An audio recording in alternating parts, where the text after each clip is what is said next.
Hello everyone, welcome back to my channel Love for Journalism or Love for Journalism with Sonia Mane. রবিবার ঠিক রাত 9টার সঙ্গে অবশ্যই তোমরা।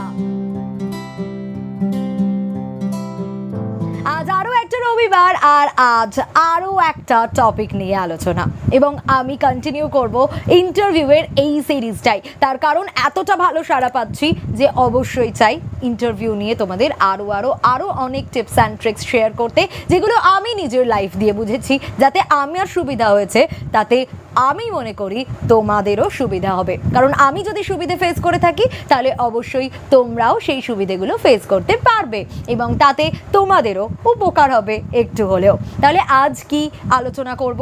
আগের দিনের বেশ কয়েকটা টপিক নিশ্চয়ই তোমাদের মনে আছে, সেই টিপস অ্যান্ড ট্রিক্সগুলো মনে আছে, একেবারে স্টেপ বাই স্টেপ কিন্তু পুরোটা। আগের দিন যে বিষয়গুলো বলেছিলাম, নিজেকে প্রিপেয়ার করার বিষয় বলেছিলাম, কিভাবে প্রিপেয়ার করবে সেগুলো বলেছিলাম যে সহজ কোয়েশ্চেনগুলোকে একটা সাইডে করে নিতে, নিজেদের কনফিডেন্সের জন্য একটা লিস্টের মধ্যে বানিয়ে নিতে যে এই কোয়েশ্চেনগুলো আমাকে সবার আগে সুন্দর করে প্রিপেয়ার করতে হবে। অনেক আগে বলেছিলাম নিজের কোম্পানি, যে কোম্পানিতে ইন্টারভিউ দিতে যাচ্ছি সেই কোম্পানির সম্বন্ধে একেবারে ওয়াকিবহল থাকতে হবে, তাতে সুবিধে হবে। ওকে, কারণ সেটা তোমার কাজ তো শুধু এইচআরকে ইমপ্রেস করা নয়, তোমার কাজ নিজের সেরাটা দেওয়ার, এবং এটা তোমার ইমপ্রেশনটাকে আরও অনেক ভালো করবে, যেটা তোমার কাছে সবচেয়ে জরুরি। এবার মাথায় রাখতে হবে, কোনো জিনিসকে যদি তুমি খুব হালকেমে নিয়ে নাও তাহলে কিন্তু সমস্যা। হালকেমে নিয়ে নাও বলতে যে হ্যাঁ আমি এটা পেরে যাব, এটা ঠিক আছে, কোয়েশ্চেনগুলোকে তো আলাদা করে নিয়েছি, এই কোয়েশ্চেনের আনসারগুলো আমার কাছে কোনো ব্যাপার না। বা ইন্টারভিউয়ের আগের দিন কিন্তু আমরা নয় খুব বেশি ভয় পাই, নয় খুব বেশি আপসেট হয়ে যাই, নয় খুব বেশি টেনশন করি, এবং কিছু মানুষ আছে যারা এগুলো করেই না, খুব ইজিলি থাকে, সেটাও কিন্তু একেবারেই ঠিক নয়। ইজিলি তুমি তখনই থাকতে পারবে যখন তুমি সত্যি এতটা প্রিপেয়ার্ড। যদি তুমি সত্যি প্রিপেয়ার্ড থাকো তাহলে এটা আলাদা ব্যাপার, কিন্তু যদি সেরকম প্রিপারেশন না থাকে, তাও ভাবছো যে স্ট্রেস রিলিজ করাটা দরকার, অবশ্যই দরকার, কিন্তু কখনোই এটা নয় যে প্রিপেয়ার্ড নই, স্ট্রেস নেই, লাইটলি নিয়েছি ব্যাপারটা না। You have to take it very seriously, কারণ এই জবটা তোমার দরকার। হ্যাঁ, অবশ্যই ব্র্যাকেটে আমি বলবো যদি জবটা তোমার প্রয়োজন হয় তবেই, না হলে তো তুমি হালকেমে নেবেই।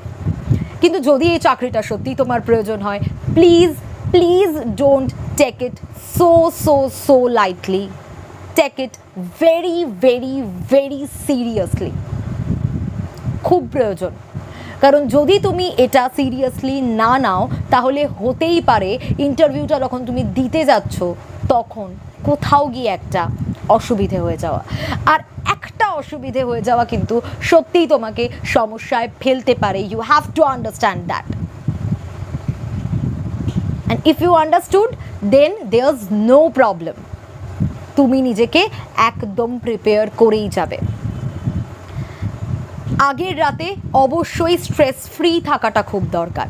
কিভাবে স্ট্রেস ফ্রি থাকবে? আমরা টেনশন করে বা এটা প্রিপারেশন করছি, ওটা প্রিপারেশন করছি, প্রিপেয়ার্ড হচ্ছি, এসব করতে গিয়ে আমরা ঘুমোতে ভুলে যাই না। এটাও কিন্তু একটা টিপসের মধ্যেই পড়ে যে তোমার ঘুমটা প্রয়োজন। তার কারণ হচ্ছে, দেখো আমি আমার নিজের লাইফ দিয়ে এগুলো বলছি, এগুলো খুব প্রয়োজন। তার কারণ হচ্ছে আমাদের এভরিডে ঘুমানোটা দরকার, কিন্তু সেই জায়গায় যদি তোমার সাউন্ড স্লিপ না হয়, যদি তোমার খুব ভালো একটা ঘুম না হয়, তাহলে কিন্তু তোমার স্ট্রেসটা থেকে যাবে, টেনশনটা থেকে যাবে। তুমি প্রিপেয়ার্ড, তোমার মাইন্ডসেট ঠিক রয়েছে, এখনও অবধি যে স্টেপসগুলো বলেছি তোমার মাইন্ডসেট ঠিক রয়েছে, তুমি প্রিপেয়ার্ড, তুমি তৈরি, তোমার লিস্ট অফ কোয়েশ্চেন্স আলাদা করা হয়ে গেছে, তোমার আরও কী কোয়েশ্চেন্স সেগুলো আলাদা করা হয়ে গেছে, মোর অর লেস তুমি নিজেকে ভালোভাবে তৈরি করে ফেলেছো, কিন্তু তুমি একটা আগের রাতে টেনশন করে ঘুমালে না, খুব খারাপ একটা ইম্প্যাক্ট পড়তে পারে, তোমার জন্যে পড়তে পারে। এটা কিন্তু আমি বলছি না প্রত্যেকের ক্ষেত্রে, কিন্তু এটা ম্যাক্স টু ম্যাক্স মানুষের জন্য এটাই স্বাভাবিক। আমরা এমনি সময়ই দেখি না, যদি আমাদের একটা ভালো মতো ঘুম না হয় তাহলে আমরা কাজে গিয়েও কিন্তু ঠিক সেভাবে কনসেন্ট্রেট করতে পারি না। তাই জন্যেই বলে, বা যে কোনো কাজের ক্ষেত্রে ঘুমটা খুব খুব খুব প্রয়োজন।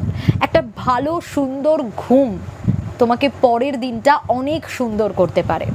সো ইন্টারভিউয়ের আগের দিন অবশ্যই ঘুমাবে, অবশ্যই কোনো জিনিস খুব হালকেমে নেবে না, খুব সিরিয়াসলি পুরো বিষয়টা নেবে, কিন্তু স্ট্রেস ফ্রি থাকবে। সো এটাও কিন্তু একটা বড় টিপসের মধ্যে পড়ে, এটা তোমাদেরকে মাথায় রাখতে হবে two crack an interview crack করার জন্য। তাই কখনোই এটা ভুললে চলবে না।